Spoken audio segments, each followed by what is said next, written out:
आतंकी पनाहगाहों फंडिंग पर वार करेंगे ब्रिक्स देश। PTI Cape Town. 5 देशों के संगठन ब्रिक्स ने आतंकवाद के सभी रूपों की कड़ी निंदा की और इसके सभी तरीकों से निपटने का संकल्प लिया। दक्षिण अफ्रीका के केप टाउन में हुई ब्रिक्स देशों के विदेश मंत्रियों की बैठक के बाद जारी साझा बयान में आतंकियों की सीमा पार आवाजाही, उनके फंडिंग नेटवर्क और सुरक्षित पनाहगाहों से निपटने का पक्का इरादा जताया गया। ब्रिक्स में भारत, ब्राजील, रूस, चीन और दक्षिण अफ्रीका शामिल हैं।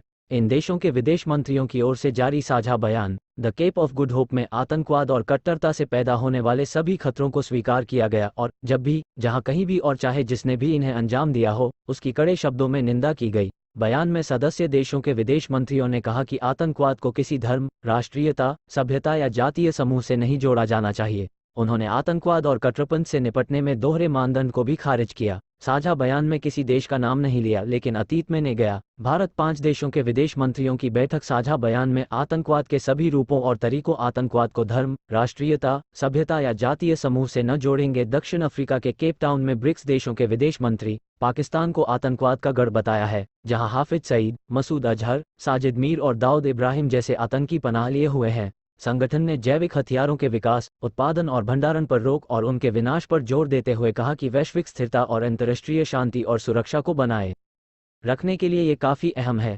एक दिन पहले विदेश मंत्री एस जयशंकर ने कहा था, आतंकवाद दुनिया के लिए खतरा है, इसे जड़ से उखाड़ना जरूरी है। स्थानीय मुद्रा में कारोबार। ब्रिक्स देशों ने शुक्रवार को अंतर्राष्ट्रीय व्यापार और भारत अतीत से ही पाकिस्तान को आतंकवाद का गढ़ बताता रहा है। पत्रकारों के मामले में भारत और चीन में ठनी। पत्रकारों को वीजा के मामले में भारत और चीन में ठन गई है। भारत ने शुक्रवार को उम्मीद जताई कि चीनी अधिकारी अपने यहां भारतीय पत्रकारों को काम जारी रखने की अनुमति देंगे।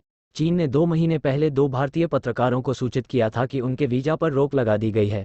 चीन ने भारत पर चीनी पत्रकारों के साथ अनुचित बर्ताव का आरोप लगाते हुए कहा था कि इसके जवाब में ही उसने वीजा पर रोक का कदम उठाया है। इस पर विदेश मंत्रालय ने कहा कि हम चीन समेत सभी विदेशी पत्रकारों को काम करने की मंजूरी देते हैं। पीटीआई वित्तीय लेन देन में स्थानीय मुद्राओं के इस्तेमाल की जरूरत पर जोर दिया। समूह के 5 देशों ने नियम आधारित खुले और पारदर्शी वैश्विक व्यापार के लिए प्रतिबद्धता जताई। बैठक के अंत में जारी साझा बयान में मजबूत वैश्विक वित्तीय सुरक्षा ढांचे जोर दिया गया।